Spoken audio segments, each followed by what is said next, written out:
Alright, let me try this again. So we're going to do this again. I'm going to do a little bit of work here on this Harrington rod that was been implanted since the age of 14 with a scoliosis. I'm going to show you a little bit of work that I do. The client just got out of a very hot bath, as you can probably see. And I'm going to be working with my associate here, my apprentice, Jose. Jose just came back from Costa Rica after, actually no, Ecuador, wasn't it, Jose? And he was on a 300-day water fast and pretty much cured everything he needed as far as fascially. Jose is an excellent cameraman, but one of the challenges that I have with Jose is that, please bear with me when I do this. I'm sorry for the shaking, but I don't have a normal cameraman, and Jose is going to hopefully take care of business for me and that it won't fall out. My new HD minnow hopefully will anchor in here pretty well. You guys will be able to see this work superbly, I hope. Alright, hang in there everybody. Come on Jose, take care of business. Alright, I'm hoping that's working folks, and looks like it is. My name is Judah Lyons. I have been doing this work for about 22 years, and I hope that you can see this. I'm going to turn my cameraman Jose in a little bit more. Forgive me, this is a new deal for me. Hopefully this is going to work. So I'm going to work around this scar. As you can tell, it's a pretty good incision, and can't do too much work around the scar in my opinion. So remember to make sure that your knuckles are not straight like this. You'll wear them out. Slightly bend and just push gently all around this area. There you go.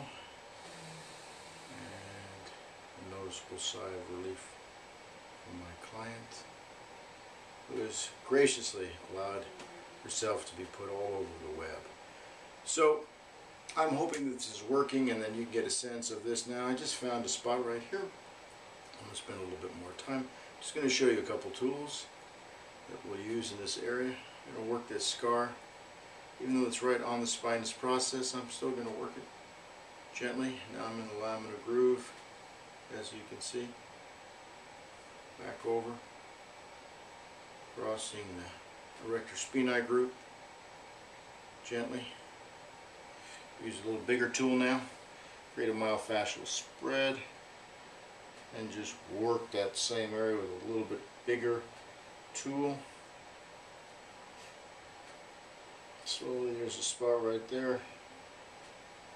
Spread, create a nice fascial spread there, and just slowly work up the whole spine gently. It's moving very nicely. My clients had quite a few sessions, so the tissue is opened quite nicely. And relax. So in order not to be blocking the camera, sometimes I'd work from this side over, but I'm just going to stay on the side so that you can see a little bit of the work. Working very gently.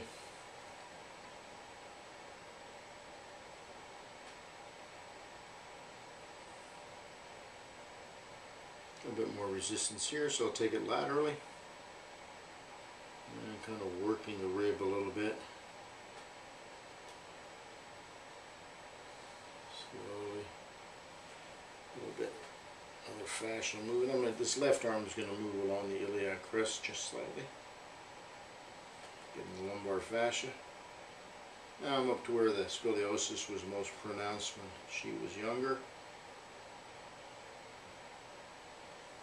And the rib is a little bit. I don't normally use my thumbs in the work. Just kind of feel, and then I'm going to kind of come underneath the tissue again.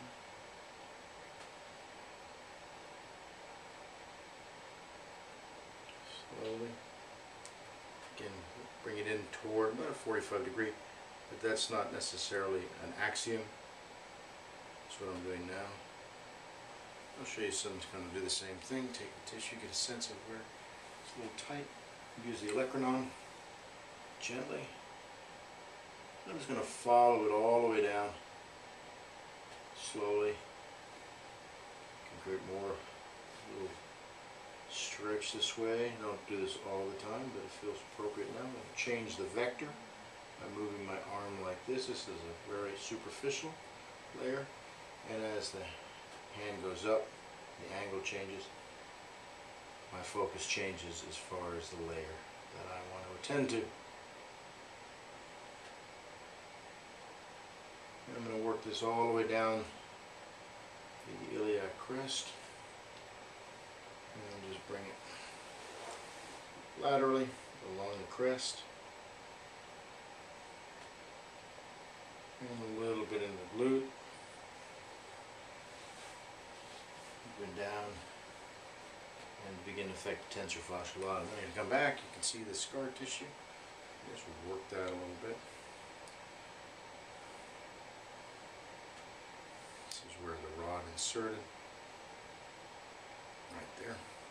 Still feel it, the hardware.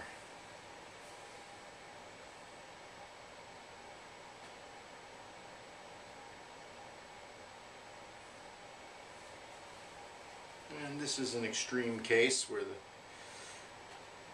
there was some fear around the intensity of the scoliosis and potential for real difficulty in breathing and compression in the thorax, so they made the decision to insert a Harrington rod.